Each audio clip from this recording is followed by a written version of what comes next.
हाँ जी, क्या हाल चाल है यार सभी बच्चों के। आई होप सभी लोग बढ़िया होंगे यार। हमारा नीट 2022 का ड्रॉपर बैच केमिस्ट्री का आज से स्टार्ट हो रहा है, लेकिन यार बहुत सारे बच्चे ये डिमांड कर रहे थे कि एक डेमो लेक्चर बता दीजिए। तो इस पर्टिकुलर वीडियो आपका डेमो है। जो भी आपका पूरे कोर्स का रहेगा, ये जो फर्स्ट लेक्चर है मैं वो फर्स्ट लेक्चर अपलोड कर रहा हूँ। इसके बाद के यार सारे के सारे वीडियोस आपके ऐप और वेबसाइट पे आएंगे। जिन बच्चों ने यार ये कोर्स ऑलरेडी ले लिया है, तो यार उन लोगों के लिए मेरा ये मैसेज है कि यार आप लोग केमिस्ट्री की अब टेंशन लेना बिल्कुल भी छोड़ दीजिए, है ना। कोई भी लोड नहीं लीजिए, पूरा का पूरा कोर्स आपको शानदार तरीके से करवाया जाएगा। बहुत बेसिक से लेके बहुत अच्छे लेवल तक आपको सारी चीज़ें करवाई जाएंगी ना। एक एक चीज़ का डिटेल्ड एक्सप्लेनेशन मिलेगा। बहुत सारे यार क्वेश्चंस करेंगे, प्रैक्टिस सेशन होंगे, आपके PYQs होंगे। तो आपकी एक शानदार प्रैक्टिस हो जाएगी और थ्योरी और कॉन्सेप्ट भी आपको बहुत अच्छे से समझ में आ जाएंगे। तो आप लोग बिल्कुल भी टेंशन नहीं लो, सारी टेंशन अब केमिस्ट्री की मेरी है, ठीक है। जिन भी बच्चों ने यार कोर्स अभी तक नहीं लिया है, उनके लिए ये डेमो लेक्चर है। ये डेमो लेक्चर देखिए, समझिए यार कैसे पढ़ाया जाता है, कैसे यार आप लोगों को नोट्स मिलेंगे, सारी चीज़ें यार आपको इससे पता चलेंगी। और अगर यार आप इंटरेस्टेड हैं तो यार डेफिनेटली आप ये कोर्स ले सकते हैं, ठीक है। शेड्यूल यार मैंने पूरा प्रोवाइड कर रखा है, बोलोगे तो यार डिस्क्रिप्शन में मैं वापस से लिंक डाल दूंगा, वहाँ से आप डाउनलोड कर सकते हैं। इसके नोट्स भी मैं यार डिस्क्रिप्शन में डाल दूंगा। दो चॉइसेस हैं यार, आपको ये सारी चीज़ें पता हैं, डाउनलोडेबल और नॉन डाउनलोडेबल। जो भी आपके यार प्रेफरेंस हो, है ना, जो भी आपकी प्रेफरेंस हो आप वो ले सकते हैं। और मैं ये बोलूँगा कि यार अगर आपका प्लान है 2022 का, तो यार ये कोर्स ले लीजिए एंड अभी से ही, आज से ही यार हमारे साथ लग जाइए मेहनत करने, है ना। क्योंकि यार बैकलॉग क्रिएट नहीं हो, ठीक है। अगर यार हमारा 2022 टारगेट है, हम लोगों ने सोच लिया है कि यार हमको एक बहुत शानदार से कॉलेज एम्स में या जो आपके टॉप गवर्नमेंट कॉलेज है उसमें जाना है, तो आप कोर्स लीजिए एंड आ जाइए यार। फिर आज से ही हम लोग मचाते हैं साथ में, ठीक है। तो ये डेमो लेक्चर एंजॉय करिए, टेक केयर। हेलो एवरीवन, क्या हाल चाल है यार सभी लोगों के। आई होप सभी लोग बढ़िया होंगे, सभी लोग ये पढ़ाई जोर और शोर से चल रही होगी। And I welcome you all to the first lecture of mole concept.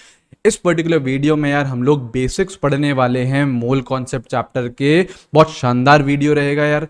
देखो, कोई सा भी यार चैप्टर स्टार्ट होता है तो उसके सबसे इंपॉर्टेंट होते हैं बेसिक्स। जो यार स्टार्टिंग की आपकी क्लासेस होती हैं, एक दो क्लासेस, उसमें यार हमारा बेस बनता है। तो इस चैप्टर का आपका बेस बनेगा इस पर्टिकुलर वीडियो से, एंड फिर धीरे धीरे हम लोग हमारे लेवल को आगे बढ़ाएंगे, ठीक है। बिल्कुल यार बेसिक से लेके चलूंगा यार और आपको शानदार लेवल तक बिल्कुल पढ़ाएंगे, ठीक है। तो चलो यार लेक्चर 1 को यार स्टार्ट करते हैं, मोल कॉन्सेप्ट। मेरा नाम नितेश देवनानी यार, I am your chemistry mentor. चलिए स्टार्ट करते हैं। सबसे पहले यार आपका क्वेश्चन आता है कि यार मोल कॉन्सेप्ट होता क्या है, मोल क्या होता है बेसिकली, है ना। व्हाट इज मोल, आपका सबसे पहले क्वेश्चन आ रहा है कि मोल क्या होता है, ठीक है। तो यार आप लोगों को एक वर्ड पता होगा, डजन। आप लोगों ने यार कॉमन वर्ड जो आपके डेली लाइफ होती है उसमें यार ये डजन वर्ड जरूर यूज करा होगा। तो यार मुझे फटाफट से ये बताइए पहले कि 1 डजन का मतलब क्या होता है, बताइए। 1 डजन का मतलब क्या होता है? 1 डजन का मतलब क्या होता है? 12। 12 क्या? 12 पार्टिकल्स। अब ये पार्टिकल्स कुछ भी हो सकते हैं, पार्टिकल्स कुछ भी हो सकते हैं। अगर यार ऐसे लिखा हुआ है कि यार 1 डजन कॉपी, तो इसका मतलब क्या? 12 कॉपी हो गई। अब अगर लिखा हुआ है 2 डजन पेन, तो इसका मतलब 2 इंटू 12, जैसे कहीं पे भी लिखा हुआ है 2 डजन, है ना। तो 1 डजन का मतलब क्या होता है? 12। तो 2 डजन कितने हो जाएंगे? 2 इंटू 12, राइट। तो ऐसे ही यार आपका डजन क्या है? एक डजन क्या है? आपका एक नंबर है। ऐसे ही मोल क्या होता है? मोल भी एक आपका नंबर है, that's it. It is just a number. देखो यार ये चैप्टर में बच्चा बहुत ज्यादा डरता है, इस चैप्टर से बहुत ज्यादा कंफ्यूज होता है। तो कंफ्यूज बिल्कुल भी नहीं होना है। मोल का मतलब क्या है? मोल का मतलब है Na पार्टिकल्स। मोल का मतलब क्या है? Na particles. अच्छा, अब देखो पहली बात आप लोगों के दिमाग में ये आएगा कि Na क्या है। तो Na भैया आपका Na है एवेगेड्रो भैया का कांस्टेंट। Na क्या है? एवेगेड्रोज कांस्टेंट, या फिर इसे एवेगेड्रोज नंबर भी बोला जाता है, ठीक है। एवेगेड्रो भैया एक साइंटिस्ट थे, उन्होंने यार अपना ये नंबर दिया तो उन्हीं के नाम पे है। इसकी वैल्यू कितनी है? 6.02 इंटू 10⁻23। ये हमें याद रखनी है, बिल्कुल याद रखनी है यार, ये चीज हमें याद रखनी है। अच्छा, पार्टिकल्स क्या होते हैं? केमिस्ट्री में हमारे पार्टिकल्स क्या होते हैं? एटम्स हो सकते हैं, ठीक है। केमिस्ट्री में हमारे पार्टिकल्स क्या हो सकते हैं? मॉलिक्यूल्स हो सकते हैं, ठीक है। केमिस्ट्री में हमारे पार्टिकल्स क्या हो सकते हैं? आयंस हो सकते हैं, ठीक है। ऐसे ही सिमिलरली आपके इलेक्ट्रॉन्स हो सकते हैं, प्रोटॉन हो सकते हैं, न्यूट्रॉन हो सकते हैं, एक्सेट्रा एक्सेट्रा, ठीक है, तो मोल का मतलब क्या है, Na पार्टिकल्स। Na क्या है, एवोगैड्रोस कांस्टेंट 6.02 इंटू 10⁻23 वैल्यू है, बिल्कुल याद रखनी है। पार्टिकल्स क्या हो सकते हैं, atoms, ions, molecules, electron, proton, neutron, ये सारे आपके पार्टिकल्स हो जाए। अब देखो कहीं पे भी अगर ये लिखा हुआ है, कहीं पे भी अगर ये लिखा हुआ है कि यार एक मोल, आई डोंट थिंक सो ये विजिबल होगा, दूसरा कलर लेते हैं, येलो कलर लेते हैं। देखिए कहीं पे भी अगर लिखा हुआ है एक मोल एटम, तो इसका मतलब क्या है, आपको ये समझ में आना चाहिए। इसका मतलब क्या है, इसका मतलब ये है, इस मोल वर्ड को आपको रिप्लेस कर देना है Na से। एक मोल एटम का मतलब कितने एटम्स हो गए, Na एटम्स हो गए, और Na की वैल्यू क्या है, 6.02 इंटू 10⁻23 एवोगैड्रोस कांस्टेंट है, एवोगैड्रो भैया का कांस्टेंट।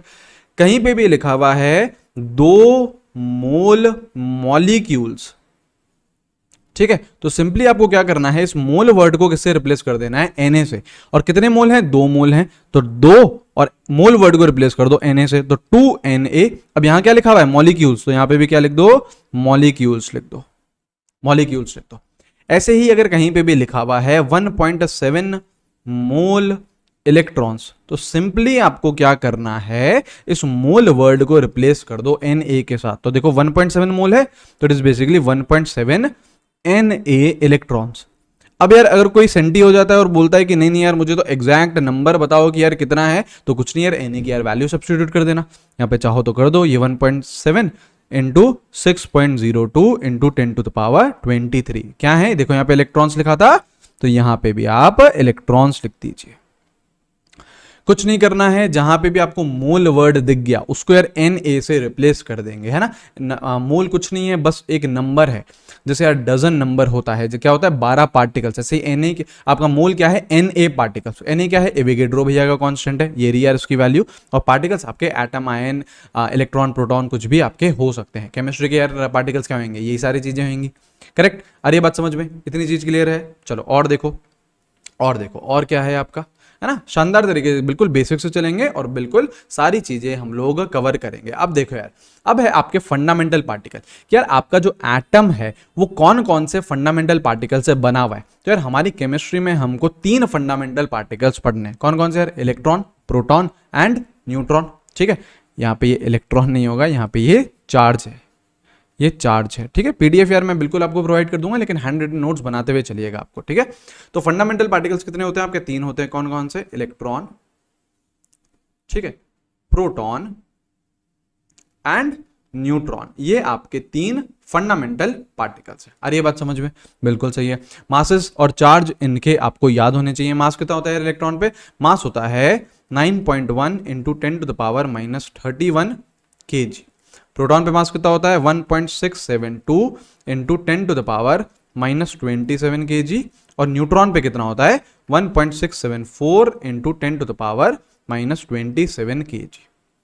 ये वैल्यू याद रखनी है, बिल्कुल याद रखनी है ना, ये वैल्यू आपको बिल्कुल याद रखनी है। ठीक है, तो इलेक्ट्रॉन इतना, प्रोटॉन ये, न्यूट्रॉन ये। अगर आप यार तीनों के मासेस कंपेयर करो, अगर आप तीनों के मासेस कंपेयर करो, ऑर्डर देखो आप, तो आपका जो प्रोटॉन और न्यूट्रॉन है ना, वो ऑलमोस्ट उनका मास सेम है, लेकिन फिर भी न्यूट्रॉन का मास ज्यादा है एज कंपेयर टू प्रोटॉन। देखो यहाँ पे 1.674 है, यहाँ पे 1.672 है, तो आपका न्यूट्रॉन जो रहता है वो सबसे भारी रहता है।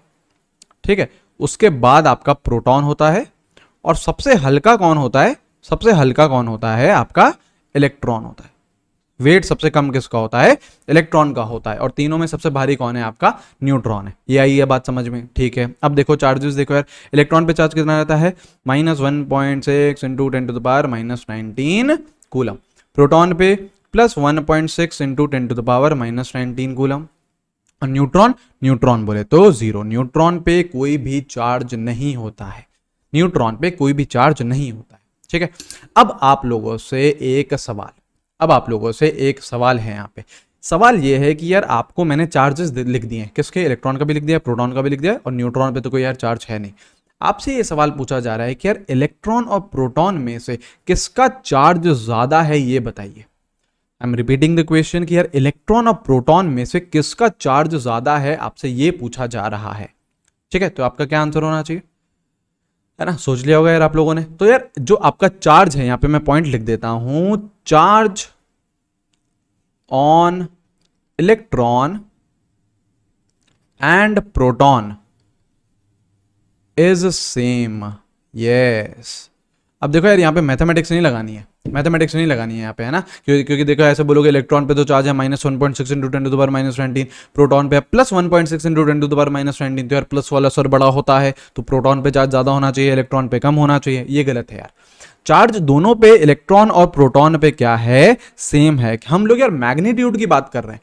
ये जो यार आपका, आप इलेक्ट्रॉन में ये जो आप नेगेटिव साइन देख रहे हो और जो प्रोटॉन में आप ये पॉजिटिव साइन देख रहे हो, ये सिर्फ और सिर्फ ये बता रहा है कि electron is negatively charge, proton is positively charge. लेकिन ध्यान से आप लोग देखो तो मैग्नीट्यूड तो सेम है। इलेक्ट्रॉन पे चार्ज कितना है, मैग्नीट्यूड कितना है, 1.6 इंटू 10 टू द पावर -19। वो माइनस साइन हमने क्यों लगा दिया, क्योंकि electron is negatively charge. Proton पे मैग्नीट्यूड कितना है, 1.6 into 10 to the power -19। Positive charge क्यों लगा दिया, क्योंकि प्रोटॉन इज पॉजिटिवली चार्ज। लेकिन दोनों में चार्ज की जो वैल्यू है वो तो सेम है ना यार। नेगेटिव और पॉजिटिवनेस क्या बता रही है, सिर्फ और सिर्फ कि electron is negatively charge, proton is positively charge. बस इतना ही बता रही है आपकी ये चीजें। आई है बात समझ में? तो charge on electron and proton same रहता है, बस वो क्या होते हैं, अपोजिटली चार्ज होते हैं, बस अपोजिटली चार्ज होते हैं। न्यूट्रॉन तो बोल रहा है यार हमको तो कोई टेंशन ही नहीं है, हम तो भैया जीरो हैं, हमारे पे कोई भी चार्ज नहीं है। ठीक है, ये चीजें क्लियर है। तो 3 फंडामेंटल पार्टिकल, मास और चार्ज आपको याद रखने हैं। चलो और देखो, और देखो, अब देखो, अब यार धीरे धीरे क्वेश्चन आएंगे। देखो मोल कॉन्सेप्ट में आपका पूरे के पूरे यार न्यूमेरिकल्स ही न्यूमेरिकल्स है, थ्योरी यार ना के बराबर है। मैं हल्की फुल्की आपको थ्योरी बताऊंगा, उस पर बहुत सारे क्वेश्चंस कराऊंगा, तो क्वेश्चंस आपके आते रहेंगे। तो एक कॉपी लेके बैठो अपने साथ में, जो जो क्वेश्चन आते जा रहे हैं वो यार आप लोग करते जाइए। ठीक है, अब देखो क्या बोल रहा है, what is the mass of 1 mole of electrons. 1 मोल अगर मैं इलेक्ट्रॉन ले लूं तो उसका मास कितना रहेगा, ये बताइए आप लोग, ये बताइए। तो देखो सीधा सीधी बात है, हम लोगों ने अभी अभी मास ऑफ 1 इलेक्ट्रॉन देख के आए, कितना, 9.1 into 10 to the power -31 kg। कितना पता है हमें, देखो मास ऑफ 1 इलेक्ट्रॉन, 1 इलेक्ट्रॉन अगर मैं ले लेता हूं तो उसका मास कितना है, उसका मास कितना है, अभी अभी मैंने देखा 9.1 into 10 to the power -31 kg। सही बात है, बिल्कुल सही बात है। 1 मोल इलेक्ट्रॉन्स का मतलब क्या है, 1 मोल इलेक्ट्रॉन का मतलब क्या है, 1 मोल इलेक्ट्रॉन का मतलब है कुछ नहीं, मैंने आपको क्या सिखाया, इस मोल वर्ड को रिप्लेस कर दो Na से। तो 1 मोल इलेक्ट्रॉन का मतलब कितने हो गए, Na electrons, Na electrons. Na का मतलब क्या है, 6.02 into 10 to the power 23 electrons, right, सही है। अब सीधा सीधा देखो, अगर 1 इलेक्ट्रॉन का मास है 9.1 into 10 to the power -31 kg, तो बताओ यार 10 इलेक्ट्रॉन का कितना होगा, इसको 10 से मल्टीप्लाई कर देंगे। बताओ यार Na इलेक्ट्रॉन्स का कितना होगा, इसको Na से मल्टीप्लाई कर देंगे यार, सीधी सीधी बात है। इसको हम लोग बोलते हैं यूनिटरी मेथड। यार ये आप लोगों ने कक्षा 9वीं या 10वीं में जरूर पढ़ा होगा, या फिर उससे ही पहले पढ़ लेते, यूनिटरी मेथड यार, यूनिटरी मेथड। सीधी सी बात है यार, अगर एक चॉकलेट लेते हो, है ना, इसको चलो ऐसे समझो यार, है, एक चॉकलेट लेते हो तो उसका पैसा कितना है, मान लो 10 रुपए की है ना, 10 रुपए की ले ली, ठीक है। अच्छा किसी को गिफ्ट कर रहे हो तो थोड़ी सी ज्यादा की दे सकते हो यार, है ना, वरना खुद खा रहे हो तो 10 रुपए की बहुत है, ठीक है। एक चॉकलेट ली 10 रुपए की आई, है ना। अच्छा 5 चॉकलेट लेंगे तो कितने की आएगी भैया, इस 5 को 10 से मल्टीप्लाई कर दो ना यार, ये तो करते हैं, ये तो करते हैं। तो अगर एक इलेक्ट्रॉन का मास कितना है, 9.1 into 10 to the power -31 kg, तो मास ऑफ Na इलेक्ट्रॉन्स मतलब 1 मोल इलेक्ट्रॉन्स कितना हो जाएगा, कितना हो जाएगा, स्क्वायर Na से मल्टीप्लाई कर दो, 9.1 into 10 to the power -31 into Na kg, ठीक है। इसको चाहो तो मल्टीप्लाई कर दीजिए, ठीक है। Na की value 6.02 into 10 to the power 23 kg, ये आपका आंसर हो जाएगा, ये आपका आंसर। इतना इजी है, इतना इजी है। यूनिटरी मेथड यार पूरे चैप्टर में मैं लगाते चलूंगा कि यार इतने का इतना है तो इतने का कितना होगा, 1 मोल का मास इतना है तो Na इलेक्ट्रॉन्स को कितना होगा, इतना होगा। 1 इलेक्ट्रॉन का मास इतना है तो Na इलेक्ट्रॉन्स को कितना होगा, इतना होगा, ऐसे कर देंगे। अरे बात समझ में, तो ये आपका इक्वेशन हो गया। अब देखो ये है पॉइंट, क्या लिखा हुआ है, चार्ज इज क्वांटाइज्ड। चार्ज जो आपका रहता है वो क्वांटाइज्ड रहता है, इसका मतलब क्या है ये समझिए, है ना। इसको हम लोग ऐसे लिखते हैं, Q equals to N into E, इधर plus minus N into E, charge is quantised. इसका मतलब समझो, सुनो सुनो सुनो सुनो, जैसे देखो अगर मैं आपका सोडियम प्लस की बात करूं, Na प्लस की बात करूं, तो क्या इसमें से आपने 1 इलेक्ट्रॉन निकाला है, 1 इलेक्ट्रॉन निकाला है ना, तो इसका मतलब इस पर चार्ज कितना हो जाएगा, प्लस का 1e। ई की वैल्यू कितनी है, ई है आपका, ई की वैल्यू है यही 1.6 इंटू 10 टू द पावर -19, जो आपका वो था मैग्नीट्यूड था। जो इलेक्ट्रॉन और प्रोटॉन पे जितना चार्ज रहता है उसका मैग्नीट्यूड ले लिया 1.6 इंटू 10⁻19। अच्छा एन क्या है, एन आपके नंबर्स हो सकते हैं 1 2 3 4, एन क्या क्या हो सकता है, सिर्फ और सिर्फ 1 2 3 4। क्वांटाइज्ड का मतलब ये है कि यार आपके जो चार्जेस रहेंगे वो मल्टीपल ऑफ ई में रहेंगे, जैसे 1e plus 1e plus 2e plus 3e minus 1e minus 2e minus 3e minus 4e, हमेशा मल्टीपल्स ऑफ ई में रहेंगे। कभी भी यार चार्ज ये नहीं आएगा 1.3e, ये नहीं आएगा, डेसिमल्स में नहीं आएंगे। चार्जेस क्वांटाइज्ड का मतलब ही ये है कि आपकी वैल्यू जो रहेगी वो क्वांटाइज रहेगी। एन की वैल्यू आप 1 2 3 4 5 6 इसमें डालेंगे। जैसे इधर देखो आपका Na+1 था तो चार्ज कितना था यहाँ पे +1e। जैसे आपका देखो मैग्नीशियम +2 है तो चार्ज कितना है, प्लस है। कितने इलेक्ट्रॉन्स निकाले हैं, 2 इलेक्ट्रॉन निकाले हैं तो 2e हो गया, प्लस 2e हो गया। अब चाहो तो यार e की वैल्यू रख दिया यहाँ पे, e की वैल्यू कितनी है 1.6 इंटू 10⁻90। आ रही है बात समझ में, आ रही है बात समझ में। ऐसे जैसे देखो आपका क्लोरीन माइनस है तो आपका देखो अब यहाँ पे -1 माइनस में है चार्ज तो -1 और 1 है चार्ज तो इसको e से मल्टीप्लाई कर दो तो -e हो गया ये। जैसे O2 माइनस तो ये कितना हो गया -2e हो गया। कहने का मतलब ये है कि चार्ज हमेशा इंटीग्रल मल्टीपल रहेगा, है ना। कभी भी ये नहीं आएगा, कभी भी आपको चार्ज ऐसे नहीं दिखेगा, कभी भी आपको हमारी केमिस्ट्री में चार्ज ऐसे नहीं दिखेगा 1.3e ऐसे नहीं दिखेगा। This is wrong, this is wrong. Charge is quantize, हमेशा e के मल्टीपल्स में रहेगा 1e 2e 3e -1e -2e -3e। आ रही है बात समझ में। अब देखो इन पे कैसे कैसे आपके क्वेश्चन पूछे जा सकते हैं। चलो वीडियो पॉज करते हुए चलिएगा भैया, है ना। ये रहा आपका पहला क्वेश्चन, ये रहा आपका दूसरा क्वेश्चन। क्वेश्चन करते हुए चलेंगे, वीडियो पॉज करते हुए चलना। क्या बोल रहा है पहला question, calculate mass of 1 mole of electrons. 1 mole electron दे दूं, 1 मोल इलेक्ट्रॉन का पहला मतलब क्या है, 1 मोल इलेक्ट्रॉन का मतलब क्या है, Na इलेक्ट्रॉन्स है मेरे पास। तो इनका कितना आपका मास नहीं, इधर चार्ज लिखिए, इधर चार्ज लिखिए। Calculate charge of 1 mole electron, इधर सब पे क्या है चार्ज निकालना है। मास तो यार हम ऑलरेडी निकाल चुके हैं, है ना। चार्ज पे बात करें, calculate charge of 1 mole of electrons. तो यार मुझे पता है कि अगर मैं 1 इलेक्ट्रॉन लेता हूं, अगर मैं 1 इलेक्ट्रॉन लेता हूं तो यार उस पे कितना आपका चार्ज रहता है, कितना चार्ज रहता है। मैग्नीट्यूड की बात कर रहे हैं। देखो अब माइनस और पॉजिटिव साइन उसे छोड़ दो यार, ये तो हमें पता है इलेक्ट्रॉन इज नेगेटिवली चार्ज, उसे छोड़ दो, हम लोग मैग्नीट्यूड की बात कर रहे हैं। तो 1 इलेक्ट्रॉन पे कितना आपका चार्ज है 1.6 इंटू 10⁻−19 कूलम। बिल्कुल सही है, बिल्कुल सही है। अगर 1 मोल इलेक्ट्रॉन बोल रहा है तो कितने इलेक्ट्रॉन्स बोल रहा है, Na इलेक्ट्रॉन्स बोल रहा है। तो अगर 1 इलेक्ट्रॉन पे चार्ज है 1.6 इंटू 10⁻−19 कूलम तो Na इलेक्ट्रॉन पे कितना चार्ज होगा, कितना चार्ज होगा, सिंपली मल्टीप्लाई कर दो यार। 1.6 इंटू 10⁻19 इंटू Na की वैल्यू ले लो कितनी 6.02 इंटू 10⁻23 कूलम्स। अब एक मजे की बात यह है कि जब आप इस टर्म को मल्टीप्लाई करोगे तो ये टर्म लगभग आता है 96500 कूलम। तो 1 मोल इलेक्ट्रॉन अगर आप लेते हैं तो उस पे जो चार्ज आता है कितना आता है 96500 कूलम चार्ज आता है। ठीक है, इसी वैल्यू को 96500 कूलम वैल्यू को हम क्या बोलते हैं 1 फैराडे। ठीक है, फैराडे एक साइंटिस्ट थे यार, उन्होंने ये कांस्टेंट इंट्रोड्यूस करा कि यार अगर 1 मोल इलेक्ट्रॉन्स लेते हैं तो उस पर जो चार्ज निकल के आता है कितना आता है 96500, लगभग 96500 कूलम आता है। और उसकी आपको वैल्यू कितनी कंसिडर करनी है 1 फैराडे कंसिडर करनी है। और 96500 कब आता है जब आप 1.6 इंटू 10⁻−19 को Na से मल्टीप्लाई करते हो तो ये वैल्यू निखर के आती है। आइए इतनी बात समझ में। अब देखो आप आगे के क्वेश्चन कैसे करोगे। जैसे देखो क्या बोल रहा है, कैलकुलेट चार्ज, है ना, चार्ज निकाल रहे हैं of 1 mole of Mg+2। Mg+2 ion बोल रहा है। अब देखो यार मैंने अभी आपको बताया कि चार्ज इज क्वांटाइज, तो जैसे Mg+2 आयन है तो उस पर चार्ज कितना है +2e। तो अगर आप एक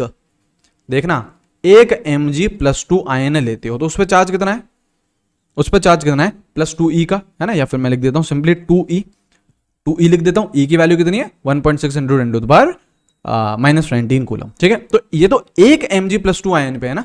आपको बोल रहा है 1 मोल पे बताओ यार, 1 मोल पे। तो आपको क्या सिखाया है, मोल का मतलब क्या है Na पार्टिकल्स। तो 1 मोल का मतलब कितने आपके हो गए Na Mg+2 आयन्स हो गए। क्या सिखाया यार, इस मोल को किससे रिप्लेस कर दो, सिंपली Na से कर दो, है ना। तो अगर एक Mg+2 आयन में 2E चार्ज है, 2E चार्ज है, तो आपका Na मैग्नीशियम +2 आयन में कितना होगा, आपका कितना होगा चार्ज, 2 E, एक सेकेंड, है ना। देखो एक पे कितना है 2E, तो Na पे कितना होगा, Na पे कितना होगा, Na पे होगा आपका 2E इंटू Na चार्ज, है ना। अब इसकी यार वैल्यू डालो, जैसे देखो 2 इंटू E की वैल्यू डालो 1.6 इंटू 10⁻⁻19, Na की वैल्यू डालो 6.02 इंटू 10⁻23। सही है। अब ध्यान से अगर आप ऑब्जर्व करो तो ये क्या लिखा हुआ है, ये देखो, ये जैसे मैं येलो से क्लिप कर रहा हूँ, जैसे मैं येलो से क्लिप कर रहा हूँ, तो ये क्या लिखा हुआ है, क्या ये आपका 96500 कूलम भी लिखा हुआ है, बिल्कुल। देखो ना यार, ऊपर मैंने 1.6 इंटू 10⁻19 और एवेगेड्रो नंबर को आपका मल्टीप्लाई करा, तो वो क्या आया था, 96500 आया था। तो इसको मैं क्या लिख सकता हूँ, 2 इंटू 96500 कूलम लिख सकता हूँ, और इस 96500 कूलम को क्या लिख सकता हूँ, फैराडे। तो मैं सिंपली क्या बोल सकता हूँ ऐसे, 2 फैराडे। चार्ज कितना आ गया, 2 फैराडे आ गया, 2 फैराडे आ गया। आ रही है बात समझ में, क्लियर हुआ है। अब एक और क्वेश्चन करूंगा, अगेन यार वीडियो पॉज करिएगा, अगेन इस पे यार, है ना, मास नहीं है, ये चार्ज है, चार्ज निकालिए, ठीक है, चार्ज निकालिए। क्या बोल रहा है, calculate a charge of 5 mole of aluminium +3। सोचो सोचो, पहली बात तो यार सीधी सीधी ये है कि 5 मोल एल्यूमिनियम +3 आयंस दे रखा है, तो 5 मोल का मतलब क्या है, 5 Na एल्यूमिनियम +3 आयन, सही ना। क्या सिखाया आपको, इस मोल वर्ड को किससे रिप्लेस कर दो, Na से, तो कर दिया यार हमने, ठीक है। अगर मैं आपका एक एल्यूमिनियम +3 आयन लेता हूं तो उस पर कितना चार्ज है, कितना चार्ज है, charge is always quantized. 3 electron निकालें तो चार्ज कितना डेवलप होगा, 3E। कितना डेवलप होगा, 3E। E क्या है, E आपकी वैल्यू है 1.6 इंटू 10⁻⁻19 कूलम की, सही है। तो एक एल्यूमिनियम +3 पे चार्ज कितना है, 3E। तो आपका 5 Na एल्यूमिनियम +3 आयंस पे कितना चार्ज होगा, कितना चार्ज होगा, 3 इंटू 5, या 3E लिखो यहां पे, एक सेकेंड है, यहां पे लिख दो 3E, ठीक है।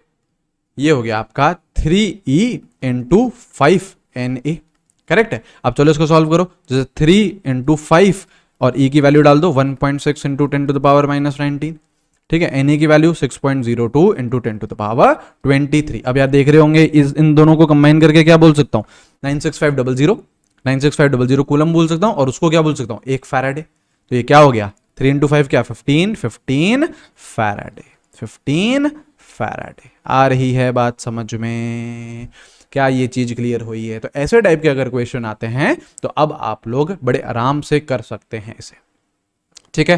तो ये हम लोगों ने बात करी, कुछ नहीं यार, आपको ये जो फंडामेंटल पार्टिकल्स हैं इनकी आपको वैल्यूज याद होनी चाहिए, इनके मासेस की और इनके चार्जेस की। उसके बाद कुछ नहीं यार, आपका 1 मोल का पूछे, 10 मोल का पूछे, 1000 मोल का पूछे, बता देना यार, कोई दिक्कत ही नहीं है। और चार्ज हमेशा क्या रहेगा, क्वांटाइज रहेगा, मतलब हमेशा इंटीग्रल मल्टीपल्स ऑफ ई में रहेगा, 1E 2E 3E 4E 5E 6E -1E -2E -3E -4E, है ना। ये कभी भी नहीं आता, ऐसा कभी भी नहीं आएगा, ऐसा कभी भी नहीं आएगा।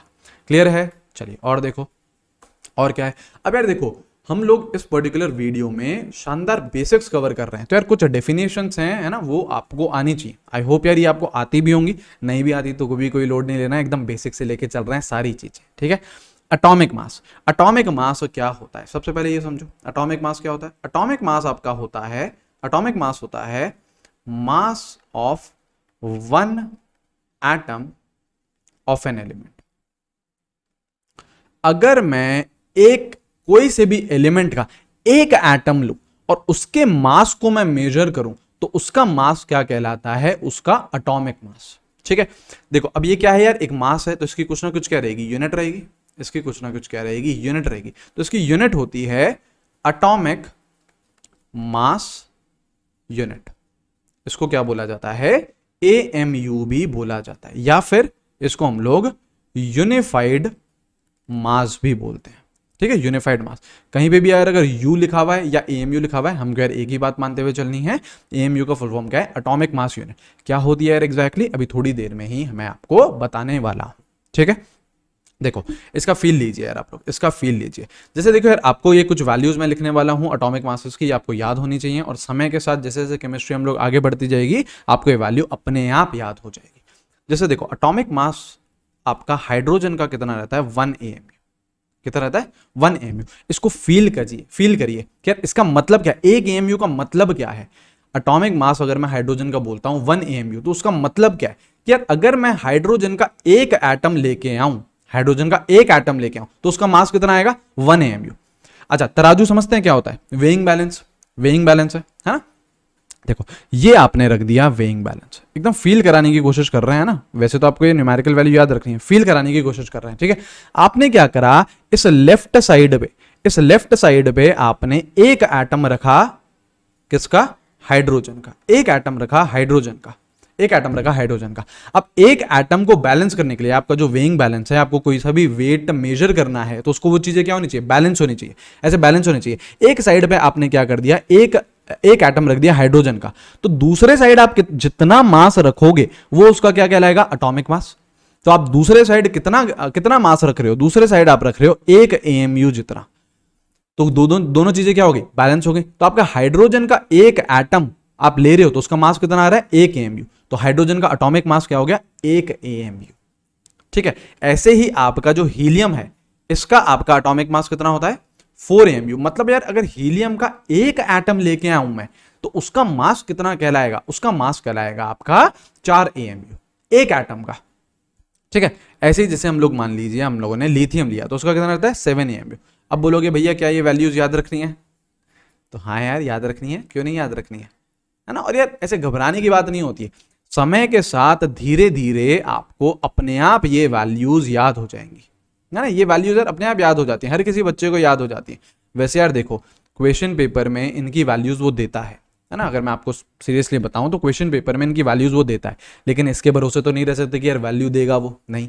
बहुत यार बेसिक सी वैल्यूज हैं, ये हम लोग यार याद करके ही चले, है ना, ये हम लोगों को याद ही होनी चाहिए, ठीक है, ये हमको याद होनी चाहिए। कार्बन का कितना हो गया, 12 हो गया, कार्बन का कितना होता है 12, बोरॉन 11, बेरिलियम 9, लिथियम आपका 7, और ये आपका हाइड्रोजन और हीलियम का हो गया, ठीक है।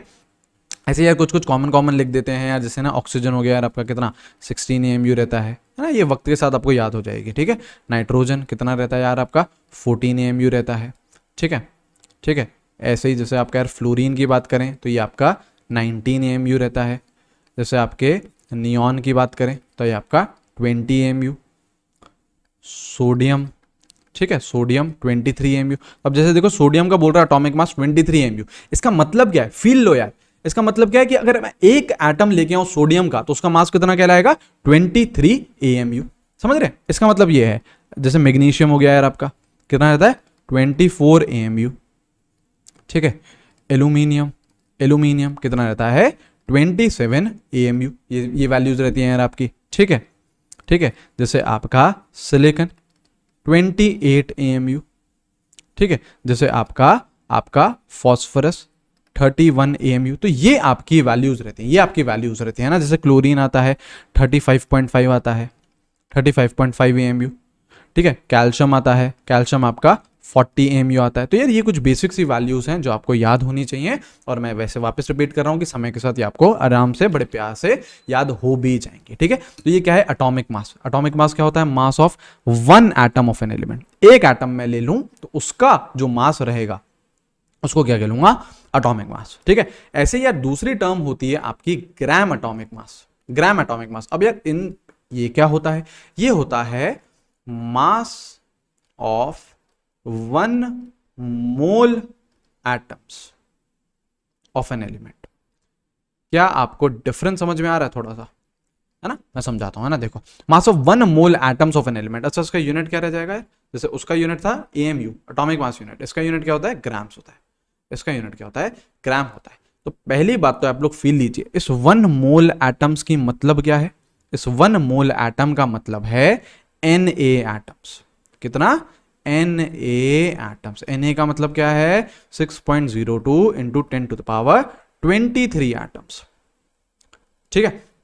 ये तो डिफरेंस समझिए, एटॉमिक मास में हम लोग मास ऑफ एक एटम ऑफ एन एलिमेंट ले रहे थे, ग्राम एटॉमिक मास में हम मास ऑफ 1 मोल एटम्स ले रहे हैं, मतलब कितने एटम्स ले रहे हैं, Na एटम्स ले रहे हैं। तो बहुत सारे एटम्स लेके आ रहे हैं यहाँ पे हम, अगर हमको मास मेजर करना है तो यहाँ पे हम बहुत सारे एटम्स लेके आ रहे हैं। एटॉमिक मास में एक ही एटम लेके आए थे, यहाँ पे हम बहुत सारे एटम लेके आ रहे हैं। अब अगेन यार कुछ न्यूमेरिकल वैल्यूज आएंगी, वो आपको याद रखनी है। जैसे देखो हाइड्रोजन का कितना आता है 1 यूनिट, क्या हो जाएगी ग्राम। जैसे हीलियम का कितना रहता है 4 ग्राम, अभी आपको फील कराते हैं, है ना, अभी आपको फील भी कराएंगे। जैसे आपका लिथियम कितना रहता है 7 ग्राम्स, 7 ग्राम, ठीक है। जैसे आपका बेरिलियम कितना रहता है 9 ग्राम, आपका बोरॉन 11 ग्राम। क्या नोटिस कर रहे हो, कार्बन 12 ग्राम। यस, अगर ध्यान से नोटिस करें हम लोग तो जो आपकी न्यूमेरिकल वैल्यूज है, जैसे हाइड्रोजन की 1 ग्राम आया, यहाँ पे क्या आया 1 AMU आया। हीलियम का यहाँ पे कितना है 4 AMU, ग्राम एटॉमिक मास कितना है 4 ग्राम। तो न्यूमेरिकल वैल्यू आपकी एटॉमिक मास और ग्राम एटॉमिक मास की सेम होती है, डिफरेंस क्या है यूनिट में। एटॉमिक मास का क्या है AMU, आपका ग्राम एटॉमिक मास का क्या है ग्राम। बाकी सारी न्यूमेरिकल वैल्यू सेम है। जैसे देखो यार, अब नाइट्रोजन का लिखो, नाइट्रोजन का लिखो तो क्या लिखोगे 14 यूनिट, क्या हो जाएगा ग्राम, ठीक है। जैसे आप ऑक्सीजन का लिखो तो क्या हो जाएगा 16 ग्राम, फ्लोरीन का 19 ग्राम, नियॉन 20 ग्राम, ठीक है, सोडियम 23 ग्राम।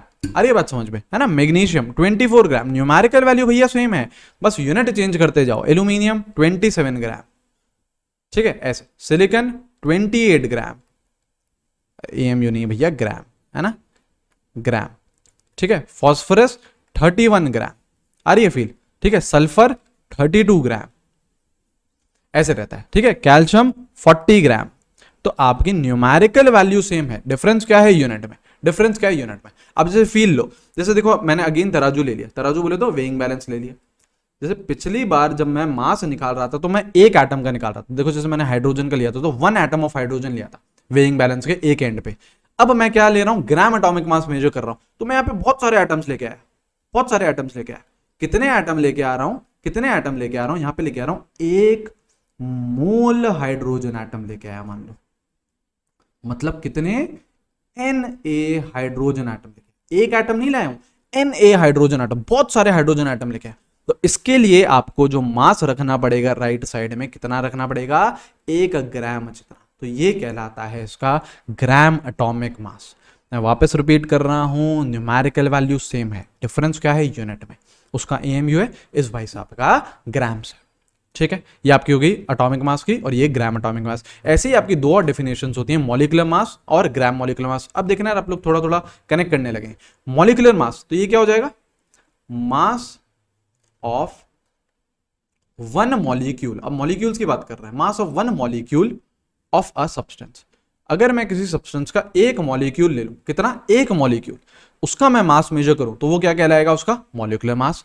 इसका यूनिट क्या होता है, इसका यूनिट क्या होता है, इसका यूनिट होता है वही सेम, एटॉमिक मास यूनिट, ठीक है, एटॉमिक मास यूनिट AMU, या फिर इसे हम लोग यूनिफाइड मास भी बोलते हैं, यूनिफाइड मास भी इसे बोलते हैं, ठीक है। तो मॉलिक्यूलर मास क्या है, एक मॉलिक्यूल ले लूं मैं किसी भी सब्सटेंस का, उसका मास मैं मेजर करूं तो वो क्या कहलाएगा, उसका मॉलिक्यूलर मास। जैसे देखो एग्जांपल यार, जैसे देखो यार एग्जांपल आपका, जैसे आपका पानी H2। अब देखो यार इसे निकालते कैसे हैं। जैसे देखो 2 हाइड्रोजन के एटम्स हैं और 1 ऑक्सीजन का एटम है। हाइड्रोजन के एटम का मास कितना है 1, तो 2 हाइड्रोजन एटम है तो कितना हो जाएगा उनका मास 2 × 1, प्लस ऑक्सीजन एटम कितने हैं, एक ही है, एक का मास कितना होता है, कितना होता है 16 होता है, तो इधर 1 × 16, तो इसका कितना आ गया 18। यूनिट क्या लगा दूंगा AMU, क्यों, क्योंकि मॉलिक्यूलर मास निकाल रहा हूं, मॉलिक्यूलर मास निकाल रहा हूं, है ना। तो देखो अगर फील लेना चाहो तो ये रहा अगेन आपका वेइंग बैलेंस, ये रहा आपका वेइंग बैलेंस। अब इधर मैं जो लेके आया हूं, सपोज करो ये लेके आया हूं एक मॉलिक्यूल, किसका, पानी का, एक मॉलिक्यूल लेके आया मैं पानी का, ठीक है। तो उसको बैलेंस करने के लिए मेरे को 18 AMU जितना मास मेरे को दूसरी साइड रखना पड़ेगा ताकि चीजें बैलेंस हो जाए। तो एक पानी के मॉलिक्यूल का वेट कितना हो गया 18 AMU, 18 AMU। एक मॉलिक्यूल की बात कर रहा हूं तो यूनिट क्या कहलाएगी AMU। जैसे देखो NH3, नाइट्रोजन के कितने एटम है, एक है, मास कितना होता है 14 होता है। हाइड्रोजन के कितने हैं, 3 है, मास कितना होता है 1 होता है। तो 17 यूनिट क्या लगा दो, AMU लगा दो। आ रही है बात समझ में? क्या ये चीज क्लियर हो रही है? जैसे हम बात करें CaCO3 की, तो देखो कैल्शियम का एक एटम है, कितना मास रहता है उसका 40, कार्बन का कितना है 1, मास कितना रहता है 12, ऑक्सीजन के कितने हैं 3, मास कितना रहता है आपका 60। तो इसको जब ऐड करोगे तो ये आएगा 100, 100 क्या AMU, 100 क्या AMU। आ रही है बात समझ में? ये मॉलिक्यूलर मास हो गया। ऐसे ही आपका दूसरा कौन है, ग्राम मॉलिक्यूलर मास। अब समझ पा रहे हैं ये क्या होगा, ये क्या होगा, ये होगा मास of 1 mole molecule, mass of 1 mole molecule of a substance. Yes, इसकी यूनिट क्या हो जाएगी, इसकी यूनिट क्या हो जाएगी, यूनिट हो जाएगी इसकी ग्राम्स, यूनिट हो जाएगी इसकी ग्राम्स। आ रही है बात समझ में? अच्छा, अब अगेन यहाँ पे क्या लिखा हुआ है, 1 मोल लिखा हुआ है यार, ये 1 मोल मॉलिक्यूल मतलब कितने मॉलिक्यूल्स हैं, कितने मॉलिक्यूल्स हैं, इधर हैं आपके Na मॉलिक्यूल्स, मतलब बहुत सारे मॉलिक्यूल से क्या है, बहुत सारे मॉलिक्यूल से क्या हो। अब देखो यार कैसे निकालेंगे, जैसे पानी का निकालो यार H2O का, तो कितने हाइड्रोजन आइटम है 2, मास कितना होता है 1, कितने ऑक्सीजन आइटम है 1, मास कितना होता है 60, तो ये कितना आ जाएगा 18, यूनिट क्या लिख दो ग्राम्स, यूनिट क्या लिख दो ग्राम्स, राइट। जैसे NH3 कितने आपके नाइट्रोजन के आइटम है 1, मास कितना 14, हाइड्रोजन कितने हैं 3, मास कितना 1, तो ये कितना आ गया आपका 17, 17 क्या ग्राम्स। ऐसे ही अगर आप CaCO3 का निकालोगे तो कितना आ जाएगा 100 ग्राम। क्या समझ में आया? यस, न्यूमेरिकल वैल्यू अगेन क्या आ रही है, सेम आ रही है, लेकिन डिफरेंस क्या है यूनिट में, डिफरेंस क्या है यूनिट में। मॉलिक्यूलर मास का क्या है AMU, ग्राम मॉलिक्यूलर मास का क्या है ग्राम्स। आप अगर ध्यान से ऑब्जर्व करो तो जब भी मैं एक क्वांटिटी को मेजर कर रहा हूं, एक एटम को मेजर करूं या एक मॉलिक्यूल को मेजर करूं, जैसे देखो जैसे देखिए एक मॉलिक्यूल को मेजर करा तो हमने यूनिट क्या ली AMU। ऐसे ही मैंने थोड़ी देर पहले एक एटम को मेजर किया था तो मैंने यूनिट क्या ली थी AMU। तो अगर एक को आप मेजर कर रहे हो तो यूनिट क्या हो गई AMU, और उधर ही आप एक मोल को कर रहे हो, Na एटम्स या Na मॉलिक्यूल्स को कर रहे हो तो आपकी यूनिट क्या हो जाएगी ग्राम्स, जैसे आपका ग्राम एटॉमिक मास या फिर आपका ग्राम मॉलिक्यूलर मास। फील लेना चाहो तो अगेन वही है, जैसे देखो ये आप डाल दो तराजू, है ना भैया, ठीक है भैया डाल दिया, सही है। लेफ्ट साइड क्या करा आपने, बहुत सारे मॉलिक्यूल्स लेके आए, कितने मॉलिक्यूल्स लेके आए, 1 मोल पानी के मॉलिक्यूल्स लेके आए, मतलब Na वाटर के मॉलिक्यूल्स लेके आए। तो अगर उसको बैलेंस करना होगा तो कितना वेट रखना पड़ेगा राइट साइड में, 18 ग्राम जितना, कितना रखना पड़ेगा 18 ग्राम जितना। आ रही है बात समझ में? तो Na का मतलब क्या है आपका, एवोगैड्रोस नंबर है 6.02 × 10⁻23 वैल्यू होती है। कुछ बेसिक डेफिनेशंस भी देखनी है, फील आ रही है ना यार। एटॉमिक मास और मॉलिक्यूलर मास एक एटम और एक मॉलिक्यूल के लिए, ग्राम एटॉमिक मास और gram molecular mass 1 mole atoms and 1 mole molecules के लिए। न्यूमेरिकल वैल्यू सेम रहती हैं लेकिन यूनिट में डिफरेंस रहता है, ठीक है। चलो भैया ये चीज आइए समझ में। अब देखो, अब यार हमने AMU समझ लिया कि हाँ यार एक यूनिट है, जैसे यार देखो ग्राम क्या होता है, एक यूनिट है यार मास का, किलोग्राम क्या होता है, एक यूनिट है मास का, ऐसे AMU क्या है, एक यूनिट है मास का, है ना। लेकिन प्रॉपर डेफिनेशन क्या है आपके AMU की, प्रॉपर डेफिनेशन क्या है AMU की, है ना। तो एक क्वेश्चन आ रहा है आपका, जैसे व्हाट इज AMU, क्वेश्चन आ रहा है जैसे व्हाट इज AMU, AMU की प्रॉपर डेफिनेशन क्या है ना। तो पहले AMU को समझो, उसके बाद हम रिलेशन समझेंगे आपका AMU एंड ग्राम्स में कि यार क्या रिलेशन है इन दोनों में, ठीक है। तो AMU क्या होता है, AMU is mass of 1/12 part of 1 C12 atom. समझो इसे यार, ध्यान से समझो। क्या करो, कार्बन 12 एटम लो, ले लिया भैया, ले, ये रहा आपका कार्बन 12 एटम, है ना, ये रहा आपका कार्बन 12 एटम, ठीक है। इसको क्या करो, इसके 12 हिस्से कर दो, है ना। वैसे गिनने विनने नहीं है, मैं ऐसे रैंडमली 12 हिस्से कर दे रहा हूं। मान लो इसके 12 हिस्से कर दिए मैंने, ठीक है। कितने हिस्से कर दिए देख लेना यार, है ना, ठीक है। कितने हिस्से कर दिए, 12 हिस्से कर दिया, 12 पार्ट्स कर दिए, ठीक है भैया, है ना। पिज्जा खाया ना यार आप लोगों ने, बड़ा सा पिज्जा लेना और उसके एकदम 12 अपने हिस्से कर दिए, 12 हिस्से कर दिए। अब आपने ये एक हिस्सा उठाया तो ये जो पार्ट रहेगा ये कौन सा पार्ट रहेगा, 1/12 पार्ट रहेगा ना यार, 1/12 पार्ट रहेगा। ठीक है, कार्बन C12 एटम लिया, उसके 12 हिस्से करे, उसका एक हिस्सा उठाया और आपने अपने हाथ में रख दिया और उस हिस्से को आपने मेजर करा। ये जो 1/12 पार्ट है इसका आपने मास मेजर करा, इसका आपने मास मेजर करा। इसका जो मास आता है वही क्या कहलाता है, 1 AMU। उसका जो मास आता है वो ही क्या कहलाता है, 1 AMU कहलाता है। ठीक है, तो 1 AMU is what, mass of 1/12 part of 1 C12 atom. एक C12 एटम लो, उसके यार आप लोग 12 हिस्से कर दो, एक हिस्सा उठाओ, उसका मास लो, उसका जितना भी मास आता है वो क्या कहलाता है, 1 AMU। वो क्या कहलाता है आपका, 1 AMU कहलाता है। ठीक है, अच्छा ये चीज समझ गए भैया। अब भैया रिलेशन क्या है यार, अगर AMU और ग्राम्स में हमसे कोई रिलेशन पूछे तो वो हम लोग कैसे निकालेंगे। तो देखो यार रिलेशन करते हैं ना, चलो यहां पे मैं आपको डेरिवेशन करके दिखाता हूं कि रिलेशन कैसे आता है। मैंने यार अभी अभी आपको ग्राम एटॉमिक मास पढ़ाया, देखो वापस पीछे मैं लेके चलता हूं, देखिएगा ग्राम एटॉमिक मास पढ़ा है। ग्राम एटॉमिक मास क्या होता है, मास ऑफ 1 मोल एटम्स। ठीक है, मतलब Na एटम्स का, और कार्बन का मास कितना है, 12 है। कार्बन का मास कितना है, 12 है। तो अगर मैं कार्बन के, देखो अगर मैं कार्बन के 1 मोल एटम ले लेता हूं, 1 मोल C12 एटम ले लेता हूं अगर मैं, तो उसका मास कितना आएगा, 12 आएगा, 12 ग्राम आएगा। कितना आएगा, 12 आएगा ना यार। 1 मोल, उसका ग्राम एटॉमिक मास कितना है कार्बन का, 12 है। तो अगर 1 मोल कार्बन 12 एटम्स ले लिए तो उसका मास कितना आएगा, 12 आएगा। 1 मोल एटम्स का मतलब कितना है, आपने Na एटम्स ले लिया, Na कार्बन 12 के एटम्स ले तो उसका मास कितना है, 12 ग्राम है। ठीक है, 12 ग्राम है। ये तो Na एटम्स का है यार, ये तो क्या है, Na एटम्स का। अगर मैं एक एटम का मास लेना चाहूं तो वो कितना आ जाएगा, एक एटम का मास कितना हो जाएगा, एक एटम C12 का मास कितना हो जाएगा, 12/Na ग्राम। ठीक है भैया, ठीक है, ये कितना है, एक एटम का, ये कितना है, एक एटम का है। अच्छा AMU को मैं कैसे डिफाइन कर रहा हूं, एक एटम का भी 1/12 पार्ट, देखो mass of 1/12 part of 1 C12 atom. ठीक है, तो अगर मैं इसका एक एटम है, एक एटम का मास कितना है आपका, 12/Na, 12/Na आया।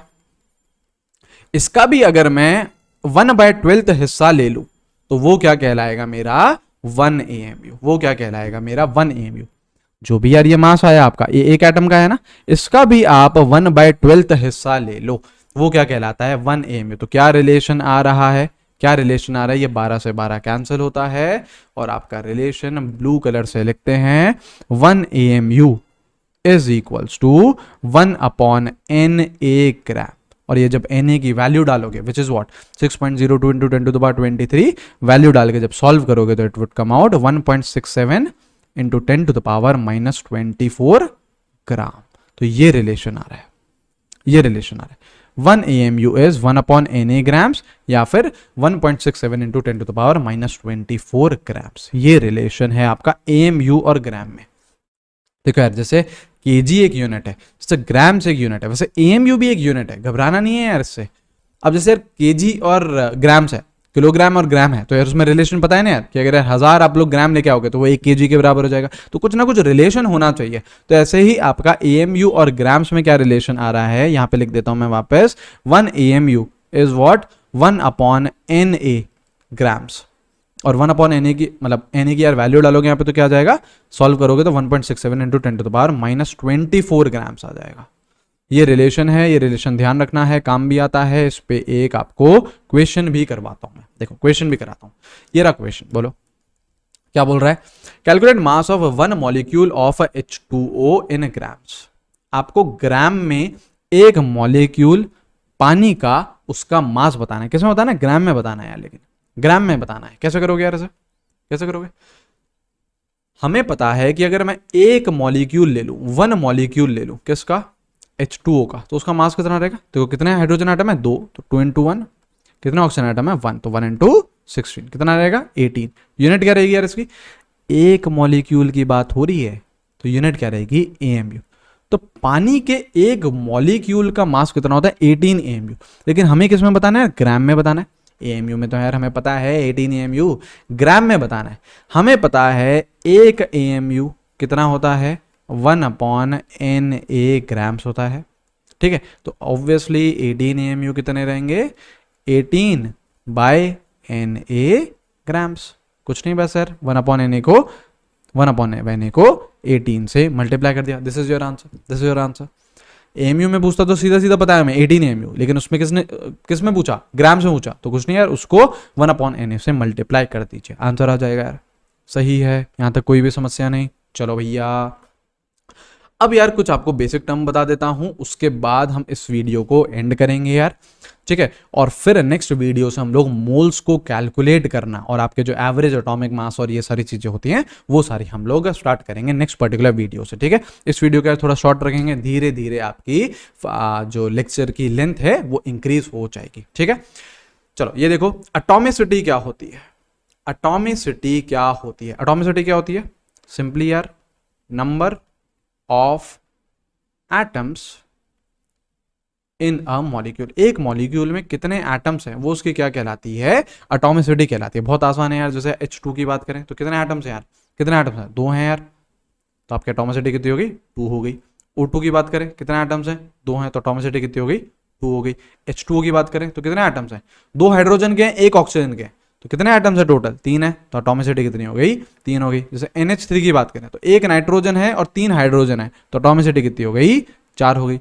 जैसे आपका ग्लूकोज भैया C6H12O6, कौन है ये, ग्लूकोज जी हैं, प्रणाम करो इन्हें, चलो, है ना, बहुत काम आएंगे आगे जाके, ग्लूकोज जी हैं, तो इनकी एटॉमिसिटी कितने हैं, 6 कार्बन, 12 हाइड्रोजन और 6 आपके ऑक्सीजन, तो ऐड करो 6 12 6 कितना आ रहा है, 24 आ रहा है, तो एटॉमिसिटी कितनी हो गई, 24 हो गई। जितने भी आपको एटम्स दिख रहे हैं एक पर्टिकुलर मॉलिक्यूल में, वो उसकी क्या कहलाएगी, एटॉमिसिटी कहलाएगी। यार ये अभी इसलिए सिखा रहा हूँ, ये आपको आता होगा है ना, आई नो आपको आता होगा है ना, लेकिन हम लोग यार बहुत बेसिक से चल रहे हैं तो सारी चीजें कवर करेंगे, ठीक है।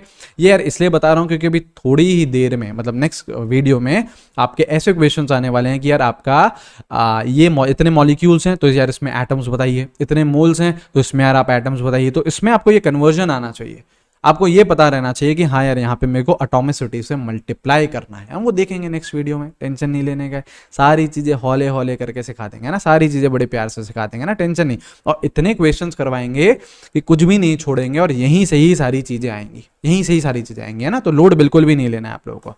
तो एटॉमिसिटी समझिए हमने, ठीक है भैया। वेपर डेंसिटी, वेपर डेंसिटी क्या है, वेपर डेंसिटी क्या होता है, पहली बात ये समझो कि इट इज, वेपर डेंसिटी क्या होती है, it is relative density, it is relative density, ठीक है ना। अब देखो यार, जैसे ही वेपर डेंसिटी का नाम लिया जाता है तो यार फटाक से बच्चा बोल देता है मॉलिक्यूलर मास बाय 2, है ना, अभी मैं आपको डिराइव करके दिखाऊंगा, फटाक से बच्चा बोल देता है vapour density is what, molecular mass upon 2। लेकिन फील लीजिए यार कि ये मॉलिक्यूलर मास अपॉन 2 आया कैसे यार, ये तो समझ में आना चाहिए ना। ये मेजॉरिटी बच्चों को, मतलब 100% बच्चों को यार पता होगा कि वेपर डेंसिटी क्या होती है, मॉलिक्यूलर मास अपॉन 2, लेकिन ये आया कैसे ये समझो। तो पहली बात तो ये है कि it is a relative density.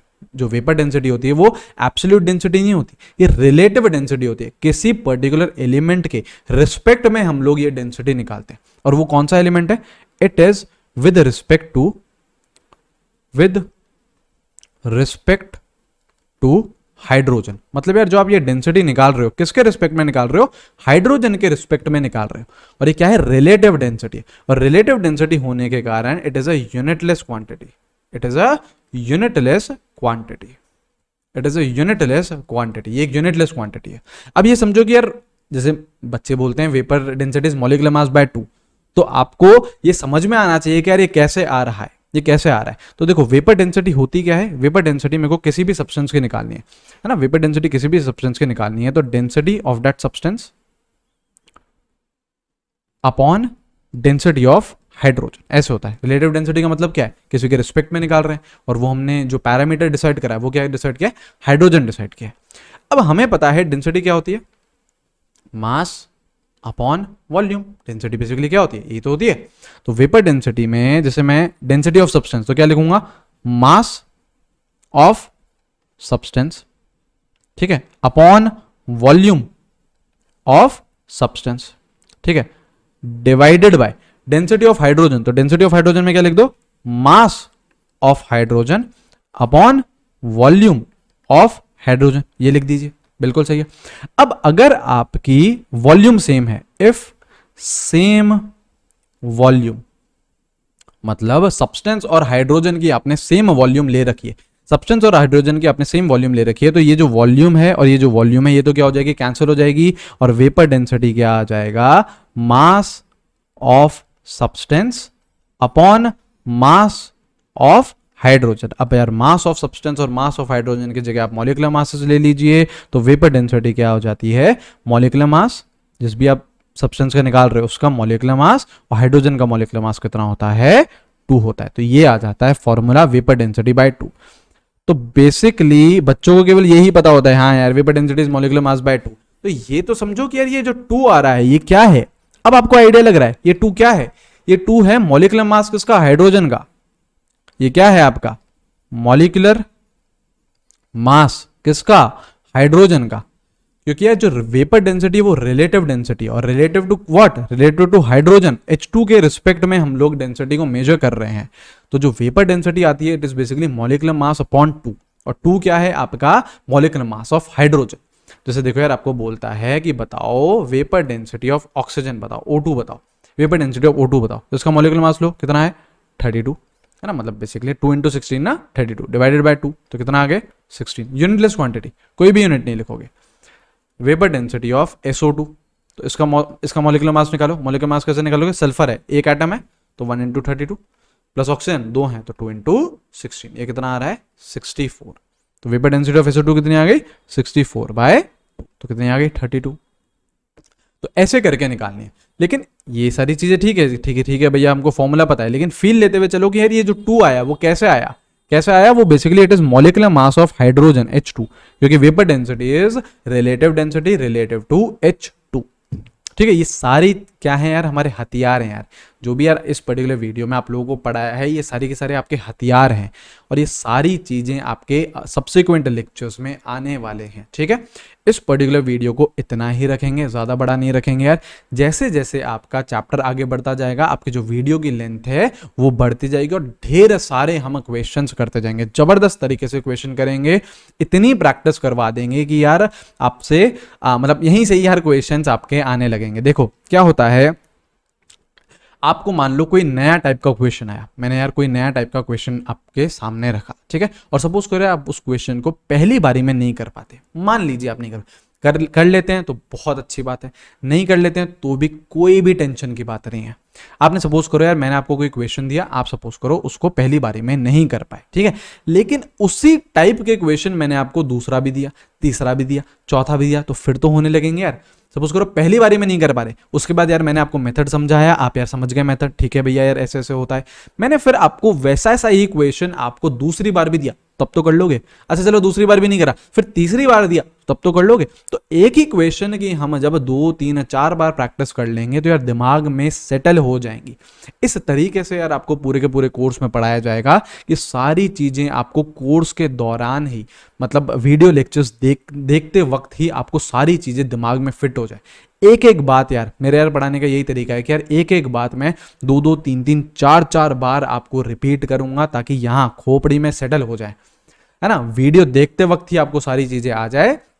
और यार उसके बाद आप लोगों को जो नोट्स मिलेंगे उसको यार अपने पास रखिएगा, हैंड रिटन नोट्स जरूर बनाते हुए चलिएगा, ठीक है। तो यार फिर हम लोग हमारे नेक्स्ट लेक्चर में मिलते हैं। Till then take care everyone, have a great day, see you guys, bye bye.